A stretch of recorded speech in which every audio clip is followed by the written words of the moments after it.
વડોદરા શહેરના ગોરવા વિસ્તારમાં ગઈકાલે મોડી રાત્રે ભયાનક અકસ્માત સર્જાયો હતો। આ અકસ્માતમાં ટેમ્પા ચાલકે શ્રમજીવી પરિવારના 4 સભ્યો પર ટેમ્પો ચડાવી દેતા વિસ્તારમાં દહેશતનો માહોલ જામ્યો હતો।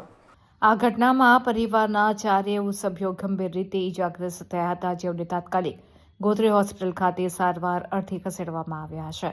ઇજાગ્રસ્તોમાં પિતા મહેમૂદ મકવાણા, દીકરી પૂજા મકવાણા, રિયા મકવાણા, સાવન મકવાણાનો સમાવેશ થાય છે। પરિવારના વડીલ મહેમૂદ મકવાણા જે મહેનત મજૂરી કરી પરિવારનું ગુજરાન ચલાવે છે। દુર્ઘટના બાદ તેમના શરીરનો અડધો ભાગ કામ કરવાનું બંધ થઈ ગયું હોવાનો આક્ષેપ પરિવારજનોએ કર્યો છે।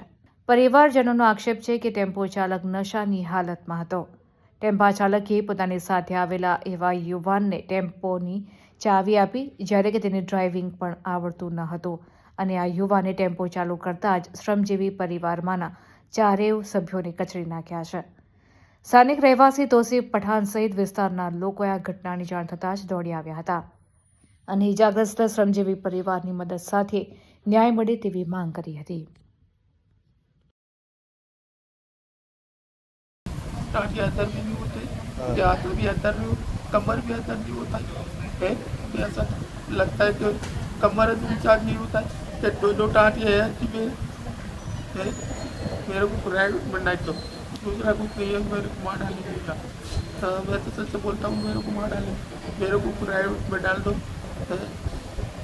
गोरवा साग मार्केट के बाद पीछे वहाँ पे हम सो रहे थे और पीछे से गाड़ी आई एकदम से और उस सबको चढ़ा दिया गाड़ी। कौन सी गाड़ी? हैं? कौन सी गाड़ी? गाड़ी 4 व्हीलर है गाड़ी। कहाँ पर कितने साल से रहते हो आप? हम तो कितना 50 साल से यहाँ रहते हैं। मेरी उम्र भी नहीं होगी, अब मैं तो बहुत छोटा था जब सबसे रहते हैं यहाँ। कितने लोगों को लगा है? 4 जन को लगा है। कौन है परिवार के आपके? मेरे परिवार, सब परिवार है। मेरे पापा है, मेरी छोटी बहन है और मेरी छोटी लड़की है। डॉक्टर ने क्या बोला? डॉक्टर ने ऐसा बोला है कि अभी रिपोर्ट आया नहीं है। डॉक्टर ने मेरे को ऐसा वो सब बात कर रहे थे, डॉक्टर ने कैसे मड़का टूट गया है ऐसा सब बोल रहे थे अंदर, अभी रिपोर्ट आया नहीं है। पुलिस को जान करी है? हाँ, वो पुलिस यहाँ पे जाती, वो टेम्पो चालक ने वो सब पुलिस स्टेशन में दोनों जन है। अभी क्या मांग क्या है, क्या होना चाहिए? ऐसा उनको फुल सजा चाहिए, उनको दोनों जन को। ऐसी ऐसी गलती कभी ना करे दूसरे पे।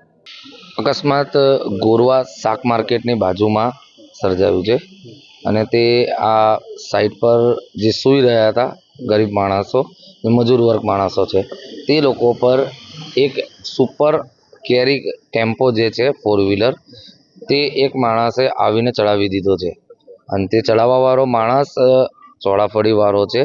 જે ડ્રાઈવર બીજો છે તે ચોળાફળીવાળાને ત્યાં આવીને ઊભો રહ્યો અને ચોળાફળીવાળાએ ટેમ્પાની ચાવી લીધી, જે એને ગાડી આવડતી નથી અને તેણે ચાલુ કરી ગાડી ગિયરમાં હશે કે કંઈક પણ તેને આવડતી નથી, તો તેણે ગાડી ચાલુ કરી તો આ સૂતેલા માણસો પર ગાડી ચડી ગઈ છે। કેટલા લોકો ઇજાગ્રસ્ત થયા છે? 4 લોકો ઇજાગ્રસ્ત થયા છે। તેમાં એક મહેમૂદભાઈ કરીને છે, એમની છોકરી છે અને એ છે માતા, એમની છોકરી અને એમના પિતા, 2 જણે અને 2 બીજા નાના છોકરાઓ છે। જે નાના છોકરાઓને પણ વાગ્યું છે અને પેલા 2 જણ જે છે એમને વધારે વાગ્યું છે। કઈ ડોક્ટર દ્વારા એવું જાણવા મળ્યું છે કે કઈ સિરિયસ છે? એમની કમરના ભાગે જે મણકા અને એ તૂટી ગયું છે એવું અમને પણ બહાર અત્યારે જાણવા મળ્યું છે કે કમરના મણકા તૂટી ગયા છે અને છોકરીને માથાના ભાગે કંઈક વધારે વાગ્યું છે। સમજીવી પરિવાર છે, રોડ પર સૂતો હોય છે, શું ન્યાય તમે અમારે બસ એવી જ ન્યાય અપાવે પોલીસ અને સરકાર કે આ ગરીબ માણસોને આ લોકો જોડે ન્યાય અપાવે। આવા જે વગર લાયસન્સ છે કે દારૂ પીને જાણ કરવામાં એવી મળી છે, અમને જાણવામાં મળ્યું છે અત્યારે બહાર હમણાં એવું હાલમાં કે જે ચોળાફળીવાળાએ ચાવી લઈને આ લોકો પર જે અકસ્માત સર્જ્યો છે તેના પાસે લાયસન્સ નથી 4 વ્હીલર ટેમ્પો કેરીનો।